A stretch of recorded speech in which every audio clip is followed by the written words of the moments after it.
Simple सा लड़का है जिससे मेरी बात हुई है। मेरे मन में एक सवाल था, बहुत सारी बातें हुई हैं जो मैं आपको वीडियो में आगे बताने वाली हूँ कि क्या कुछ हुआ है और क्या कुछ अभी होगा। तो जब मैंने मन्नू को कॉल किया तो मन्नू का कॉल वेटिंग में जा रहा था, फिर बाद में उसका कॉल बैक आया और उसने बात भी करी और अच्छे से बात किया उसने। मैंने पूछा, सारी चीजें पूछी, उसने हर एक बात का जवाब दिया। और मैंने ये भी बोला कि भाई मैं आरती से बहुत नाराज थी क्योंकि उसकी वजह से 2 घर परिवार बहुत ऐसे मोड़ पे आ गए थे कि जो बर्बादी का कगार होता है वहां पे आ गए। और इसीलिए मैं आरती के खिलाफ बहुत ज्यादा थी। मैंने ये बात मन्नू से बोली और मन्नू ने बोला कि सही बात है, बर्बाद हो गए। और उसका सबसे अच्छा बात मुझे ये लगा, उसने बोला कि आरती ने दोनों घर फिर बचा भी लिया। चलो एटलीस्ट वो लोग जेल में हैं और हमारे घर में इसने हमारा सपोर्ट किया जिसकी वजह से वो सजा दिला पाए। मेरा पहला सवाल यही था मन्नू से कि मन्नू आरती को क्या हुआ है, अभी किस हालत में है। देखिए आरती जो भी पिछले कुछ भी रहा हो, मैं उस बात पे अब नहीं बोल रही।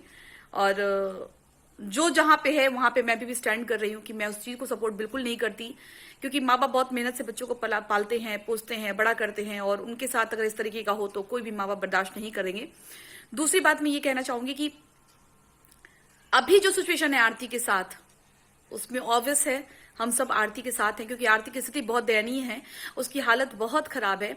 और जब मैंने मन्नू से बात की और मन्नू ने अपने मुंह से बताया कि नहीं दी, आरती की तबीयत सही नहीं है, आरती की तबीयत बहुत खराब है। और अभी भी जब मैं बात कर रही थी तो वो बेहोश थी और उसको होश नहीं था। मैंने आरती से बात करने की बात की और मन्नू ने बोला कि ठीक है मैं उससे बात करवा दूंगा आपकी, और अभी वो होश में नहीं है। तो आप समझ सकते हैं कि आरती की सिचुएशन कैसी है और आरती अभी किस हालात में है। और जब मैंने पूछा कि क्या कुछ हुआ था आरती के साथ, तो बताया मन्नू ने कि आरती बेड पे सोई हुई थी, मैं वॉशरूम गया हुआ था या कहीं बाहर, मतलब बाहर ही गया हुआ था आंगन में या जो भी हो, और रात के टाइम पे वो बिस्तर से नीचे गिर गई और उसको चोट लगी जो कि उसके सर में लगी है। और पीछे सर में चोट आने की वजह से बेहोश हो गई थी वो। फिर हम आए, उसको ठीक किए, देखे, जो भी हो। अब आगे भगवान जानेगा कि क्या कुछ हुआ है। और मैंने भी मन्नू से, देखिए मैं कभी भी आगे पीछे करके बात नहीं करती, मैंने स्पष्ट और शार्प शब्दों में कहा कि मन्नू कहीं न कहीं सुई तुम्हारे पे आके अटकेगी कि आखिरकार आरती के साथ ऐसा क्या हुआ, वो कैसे गिरी, क्यों गिरी। और दुनिया में बहुत सारे सवाल उठेंगे कि आखिर क्या हुआ है आरती के साथ। तो आरती का कोई भी खाने में कुछ भी नहीं हुआ है, आरती कोई बदहजमी नहीं हुई है, जैसा कि मन्नू ने अपने हिसाब से बताया है, अपने मुंह से बताया है कि आरती बेड से गिरी नीचे और उसको चोट लगी सर के पीछे, जिसकी वजह से वो हो गई थी बेहोश और उसकी हालत इतनी ज्यादा खराब हो गई।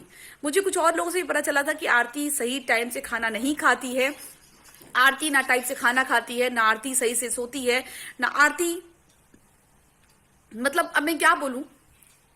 ये सब चीजें देख करके मैंने बोला और मैं अभी बोल रही हूं कि आरती कहीं ना कहीं आत्मग्लानि से जूझ रही है, उसको कहीं ना कहीं अपने मन में बहुत ज्यादा है और जो कि वो पश्चाताप की आग में जल रही है।